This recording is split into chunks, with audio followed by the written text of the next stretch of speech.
Renato, I'm curious. Do you think Jack Brunell is one of the greatest ever? You just heard it, right?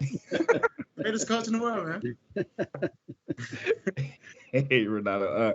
Came with the Courier Journal. Jack had mentioned, obviously, you guys missed Gonzalez and Boone for that Central Florida game, and they're back healthy now. Just what does that do for the offensive line? And in that time, what did you learn about the group up front?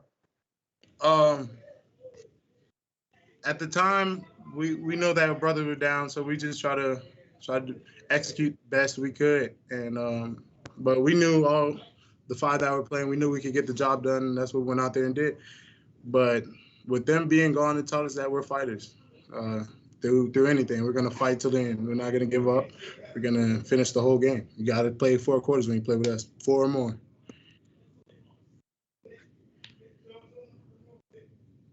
I guess a follow up to that. Just how much do you feel like this group has improved from where you guys were week 1 to now?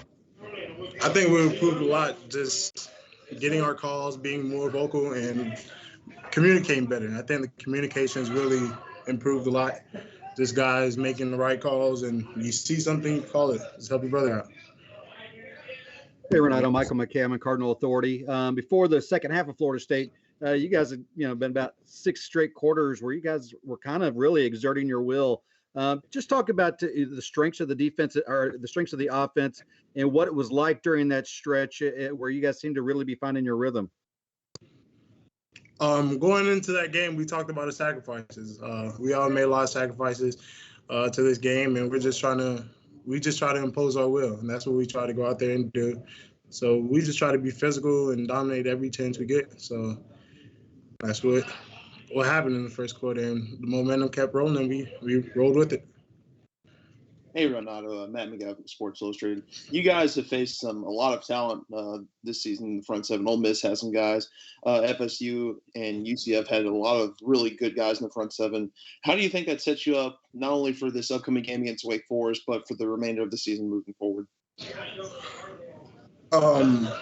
We faced a lot of guys, but I think the guys at Wake Forest, they're hard workers. They're gonna come out and they're gonna give us their all.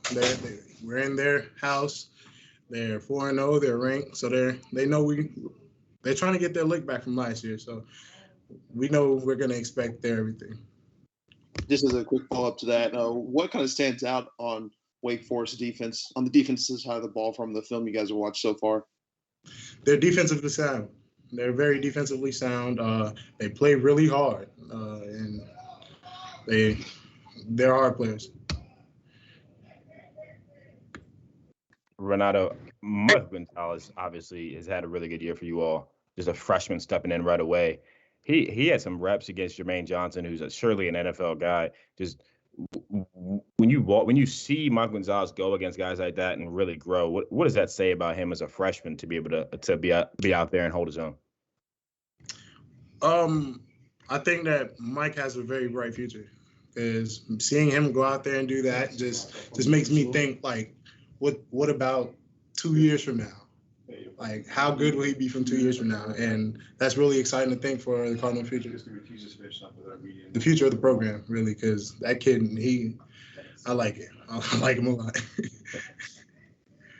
Renato, hey, it's Jody Dimling with Cardinal Authority. I think you got a series or 2 off a rest the other day.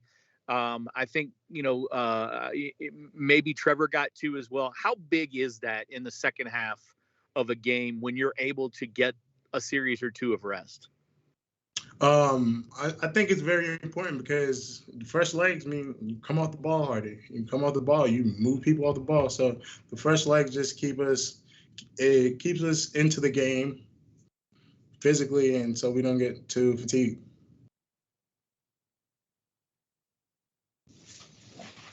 You guys good? I'm good. I got one more for you. One more. Radio.